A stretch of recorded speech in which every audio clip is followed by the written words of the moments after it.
online dan media elektronik. Terima kasih. Saya minta maaf karena harus ke dokter tadi. Tiba-tiba ada gangguan sedikit kesehatan. Itu baru selesai. Tadi sudah disampaikan oleh Ketua Pemenangan Partai Buruh Bang Said Salahuddin terhadap pasal-pasal. Ini kami bagikan ada dua ya, ada dua. Yang pertama tentang keputusan MK-nya pasal mana saja yang dinyatakan tidak berlaku.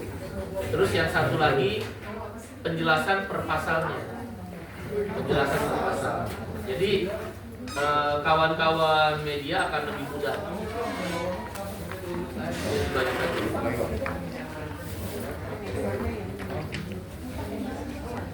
Ini beda ya, ini beda. Ya. Singkat saja. Jadi yang agak tipis ini pasal-pasal yang diputuskan oleh MK. Ada 21 norma hukum. Ya, 21 norma hukum. Teman-teman tinggal baca aja nih.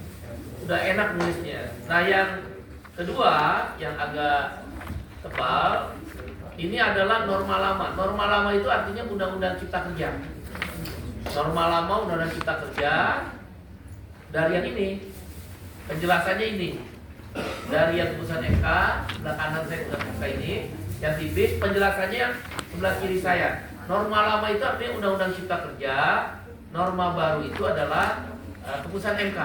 Kalau baca ini kawan-kawan udah ngerti semua, sangat mengerti. Ya, karena ini udah kita sampaikan ke DPR dan DPR udah tim ahlinya kayaknya yang merumuskan ini. Tim ahlinya udah merumuskan perbandingan isi Undang-Undang Cipta Kerja, isi keputusan MK.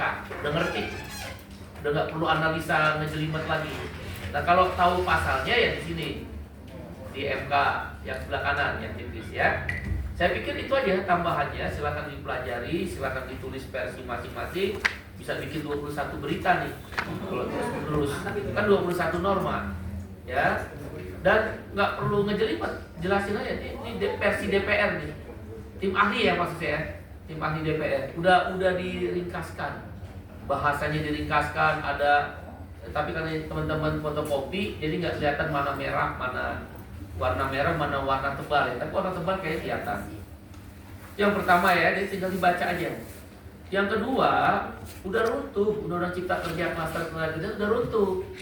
Karena perintahnya jelas, bikin Undang-Undang Ketenaga Kerjaan yang baru yang berisikan Undang-Undang 13 2003, Undang-Undang Nomor 6 2023 atau Cipta Kerja dan keputusan MK diramu jadi undang-undang baru dalam 2 tahun.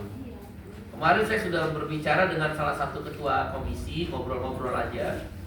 Mudah-mudahan DPR akan coba dikondisikan untuk tidak menyimpang dari keputusan MK. Kalau ini fundamental loh, Anda terlindungi semua loh, bukan hanya buruh. Anda nggak bisa dipecat sembarangan sekarang. Anda dikontrak paling lama 5 tahun. Setelah 5 tahun nggak boleh kontrak lagi, harus angkat kalian tetap. Udah ada kepastian. Kan jurnalis, outsourcing, karyawan kontrak, pekerja rumah sakit, bidan itu kan dikontrak asal-asalan. Sekarang kata MK nggak boleh, paling lama 5 tahun. Setelah 5 tahun diangkat karyawan tetap atau ya dipecat. Ya, kalau dia pecat pasti perusahaan rugi. Udah 5 tahun ngedidik orang kan. Terus outsourcing tidak bisa sembarangan, ditentukan dulu oleh Menteri Tenaga Kerja dan itu harus mendengar serikat buruh. Berarti nanti di tripartit nasional. Ini lebih fundamental benar karena seorang ILO ini sangat rigid. Ini undang-undang perlindungan buruh yang termasuk, saya rasa termasuk terbaik di dunia. Tidak satu-satunya ya, tapi termasuk yang terbaik. Kan saya ILO Governing Body, saya baca rigid banget. Kalau Anda baca penjelasan yang ditulis oleh staf ahli DPR ini, Anda akan lihat upah itu bahkan disebut makanan, minuman, rekreasi, apa itu perumahan, macam-macam. Di sini ada nih. Dan nggak sepihak lagi pemerintah, nggak ada lagi menteri-menteri nentuin pakai edaran-edaran, nggak ada kata MK. Nggak boleh. Dia harus dirundingkan di Dewan Pengupahan Daerah. Dewan Pengupahan Daerah merekomendasi bupati wali kota naik ke gubernur, baru gubernur ke pemerintah pusat. Terus kasih tahu ya Bu Sinta Kamdani, jangan sampai dia di penjara gara-gara ucapannya. Enggak, saya nggak mau nuntut, saya hanya ngingetin aja. Kalau kan dia bilang Apindo akan tetap pakai PP nomor 51, udah gugur. Anda bisa baca di sini yang MK ya, yang MK nomor 11 sama 12. Coba Anda nomor 11 dan 12 ini. Saya udah ringkasin, kami udah ringkaskan Partai Buruh. Yang tadi dijelasin oleh Katinsus, ya ini dia ringkasannya. Nomor 11 sama 12 dicatatkan pasal yang menyatakan kenaikan upah berdasarkan inflasi. Coba baca 11, nomor 11, nomor 12. Nomor 11, nomor 12. Yang lebih tipis, yang tulisannya kecil. 11. Bukan yang tabel, coba 11. Ya. Ini perlu di briefing buat 11 kawan-kawan. menyatakan pasal 88C dalam pasal 81 angka 28 Undang-Undang Nomor 6 Tahun 2023 bertentangan dengan Undang-Undang Dasar 1945 dan tidak memiliki kekuatan hukum mengikat sepanjang tidak dimaknai, termasuk gubernur wajib menetapkan upah minimum sektoral pada wilayah provinsi dan dapat untuk kabupaten kota. 12 menyatakan frasa indeks tertentu dalam pasal 88D ayat 2 dalam pasal 81 angka 28 Undang-Undang Nomor 6 Tahun 2023 bertentangan dengan Undang-Undang Dasar 1945 dan tidak memiliki kekuatan hukum mengikat sepanjang tidak dimaknai. Indeks tertentu merupakan variabel yang mewakili kontribusi tenaga kerja terhadap pertumbuhan ekonomi provinsi dan kabupaten kota dengan memperhatikan kepentingan perusahaan dan pekerja buruh serta prinsip proporsionalitas untuk memenuhi kebutuhan hidup layak bagi pekerja buruh. Nih, Anda lihat yang saya bikin tabelnya, yang dibikin oleh Bapak Guru. Itu jelas dinyatakan tidak berlaku. Sinta Kamdani itu nggak ngerti ukur.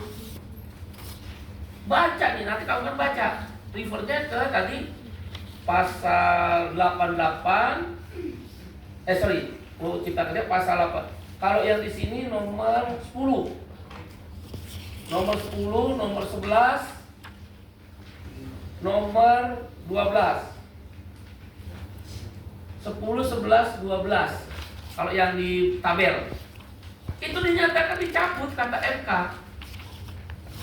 Ya kalau ini dicabut, hukumnya dicabut, ya PP-nya gugur. Kok masuk maksa ya pakai PP nomor 51? Itu bisa dipenjara loh. Sinta Kamdani kasih tahu tuh melalui kawan-kawan. Karena nanti memancing reaksi di bawah jadi ribut. Jelas nih kata nomor 11 12 yang kata MK pasal 81 angka 27 dan angka 28 kata MK tidak berlaku lagi. Inkonstitusional. Baca di sini di tabel ini. Nah, Bu Sinta Kamdani Ketua Umum Apindo, saya baca di online. Kalau saya salah kutip, saya minta maaf. Tapi kalau apa yang diomongin itu benar, itu bisa dipenjara deh. Kita geruduk rumahnya deh. Jadi mau bikin upah murah lagi. Oleh kata mahkamah nggak bisa upah murah itu. Udah dicabut pasalnya. PP nomor 51 tahun 2023 tentang upah, stop. Pembahasan upah minimum semua stop. Semalam harusnya saya ketemu Menaker. Tapi Menaker dipanggil Pak Airlangga. Kita lawan Pak Airlangga. Emangnya negara milik Menko Perekonomian. Ini konstitusional. Kawan-kawan ini tentang kawan-kawan juga loh. Tolong bantu. Anda kan pekerja buruh juga. Masa naik upah 1,58? Kamu tahu nggak kalau pakai PP nomor 51? Naik upah kamu nanti cuma 1,58%.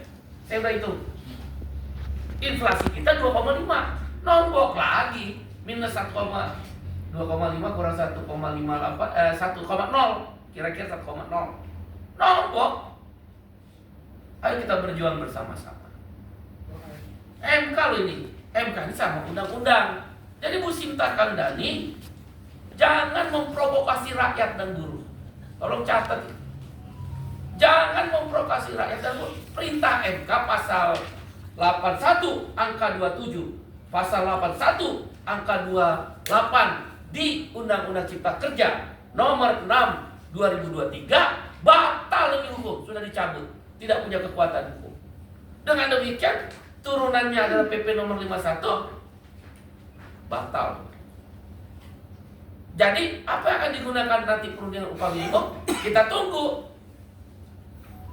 daripada aturan pelaksanaan yang punya pemerintah nanti. Walaupun di situ dibilang indeks tertentu itu nggak bisa lagi 0,1 sampai 0,3 karena dia harus melihat kepentingan pengusaha dan serikat buruh berunding. Gitu.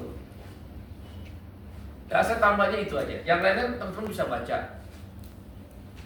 PHK sekarang nggak bisa sembarangan kamu. Dulu bisa pakai WA, bisa pakai tempel pengumuman di gerbang. Sekarang nggak bisa. Dipanggil, namanya bipartit. Kalau Anda nggak setuju PHK, Anda boleh mengadu ke Disnaker, kata mahkamah.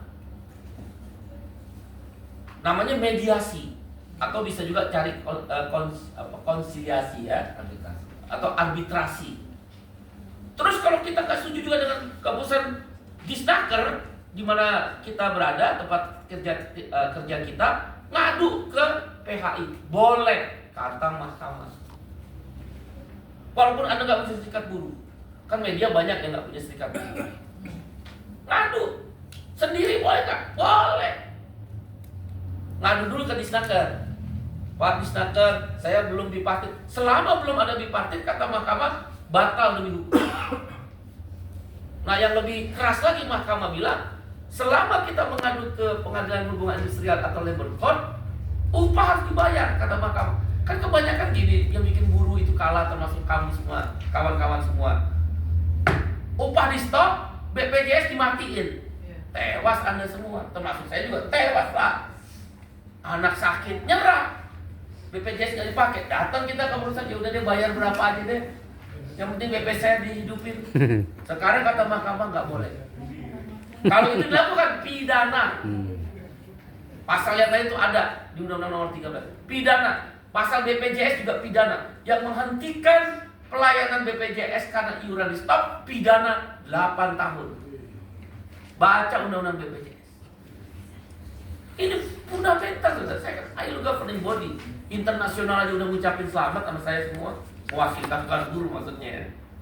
Ini dahsyat ya. Ini sama dasarnya waktu kita menang Undang-Undang BPJS. Reformasi agraria, reformasi jaminan sosial. Ini dahsyat di undang-undang mengembalikan negara hadir di dalam perlindungan. Ya kita kerja mau dilindungi dong. Emang kerjanya kita budaknya pengusaha-pengusaha hitam itu. Dia yang melawan ini kita penjarain dan kita kampanyein dia adalah anti inkonstitusi. Termasuk kalau Menko Perekonomian nggak menjalanin ini, Menko Perekonomian kita tuntut pidana. Emang ini negara dia apa? Ingat nggak waktu undang pilkada kan partai buruh juga. Ini 2 kali partai buruh, alhamdulillah rakyat yang menang ya, bukan partai buruh, tapi partai buruh yang menyampaikan. Itu kan sempat DPR mau revisi undang-undang pilkada versi mereka, dilawan oleh rakyat. Itu kan partai buruh juga kan yang menggugat. Yang kedua, Omnibus Law. Partai buruh. Kita ada 10 undang-undang lagi yang kita menggugat, yang hak-hak rakyat yang selama ini dirampas oleh orang-orang kaya dan elit-elit itu dibegal, kita mau balikin.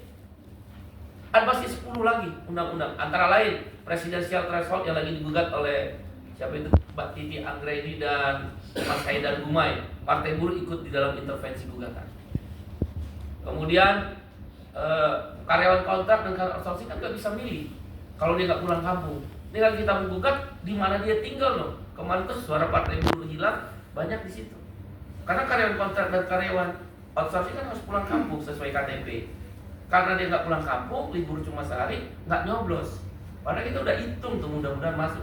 Ya udahlah, memang itu jalannya. Dan ada undang-undang yang lain. Kita balikin kedaulatan rakyat selagi hakim MK-nya bagus. Nah kalau udah diganti, nah kita pusing lagi.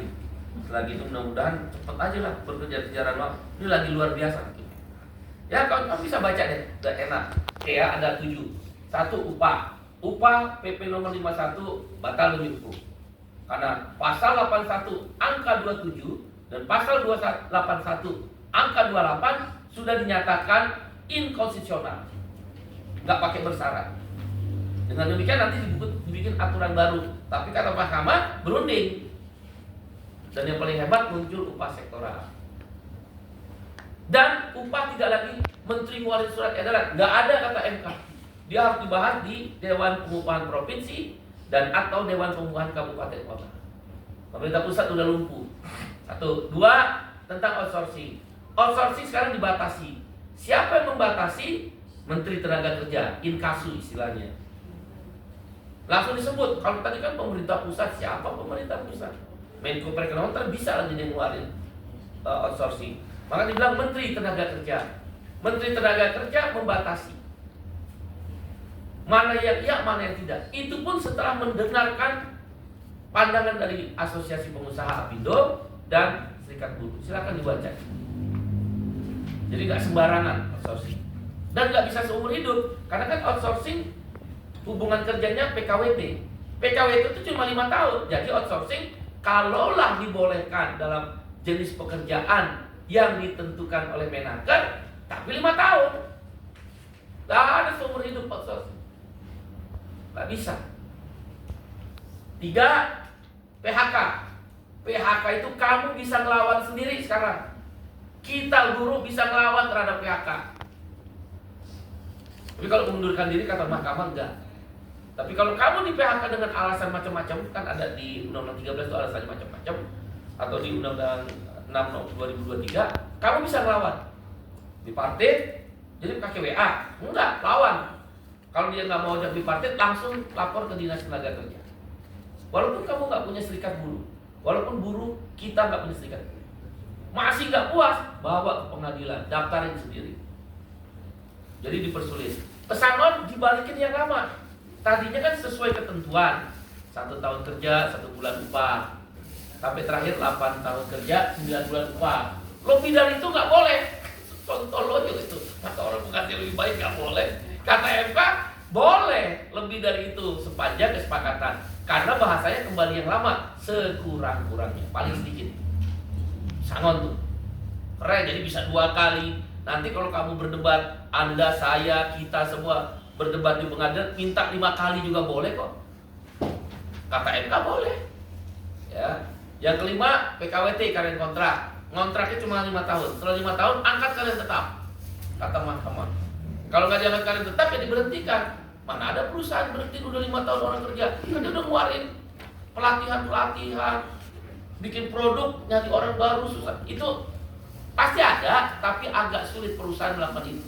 Kalau dia butuh, angkat karyawan tetap. Termasuk jurnalis. Kalau Anda kerja kontributor nih, udah 5 tahun kontrak terus. Nah, kata mahkamah dibaca pertimbangan. Kalau Anda dikontrak, misal jurnalis, kontributor kan tuh asal per berita. Kalau ditemui misal Anda udah 5 tahun dan nggak ada perjanjian kerja, kata mahkamah dengan demi hukum jadi karyawan tetap. Makan dari sekarang. Lah iya, bukannya kontributor, ada kan buruh-buruh harian, buruh panggul. Kata MK, kalau nggak ada perjanjian tertulisannya lisan, maka demi hukum kalau lebih dari 5 tahun kontraknya, dia akan karyawan tetap. Kalau tetap masih kerja. Kalau dia dipecat, bayar pesangon 5 tahun, berarti 6 bulan upah. Kalau kamu tuntut 2 kali, berarti 12 bulan upah. Itu aturannya. Itu yang benar.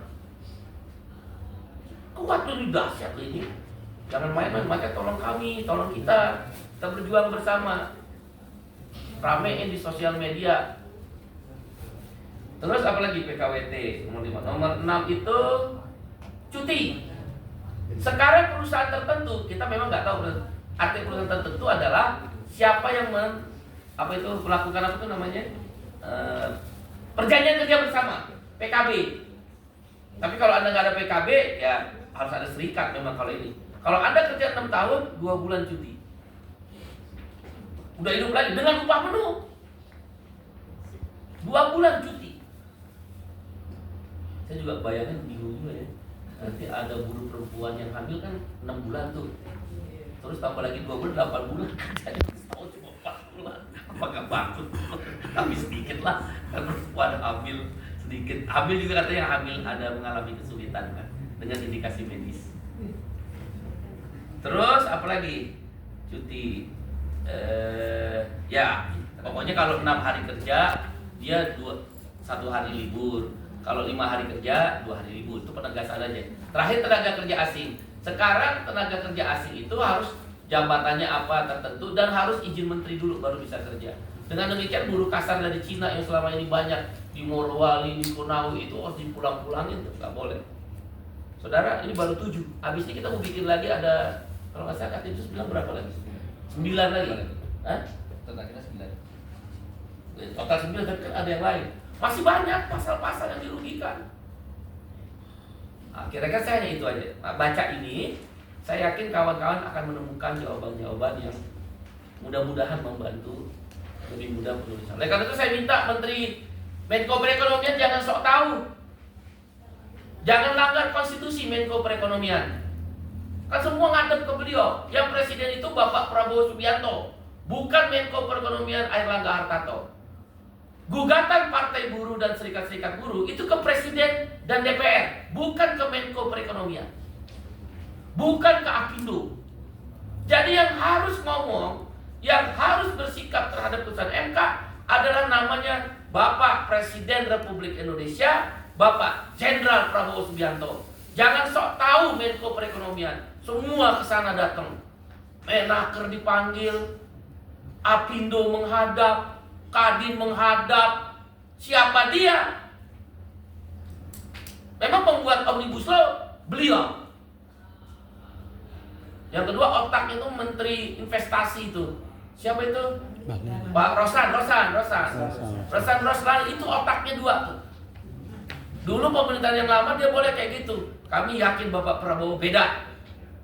Dia nggak akan biarkan menteri-menterinya melanggar konstitusi. Karena yang digugat adalah Presiden, bukan Menko Perekonomian. Karena itu jangan sok tahu. Kasih ini aja nih. Nanti kami sebarkan juga soft copy. Kasih aja nih Pak. Orang dicabut kok. Ya. Karena saya ngerti, karena Apindo berlindung di Menko Perekonomian, dia statement dulu tetap pakai PP nomor 51. Kita penjarain. Apa urusannya? Emang negara dia? Orang Mahkamah Konstitusi udah putusin kok. Maaf ya kalau saya ngomong agak kasar dan keras.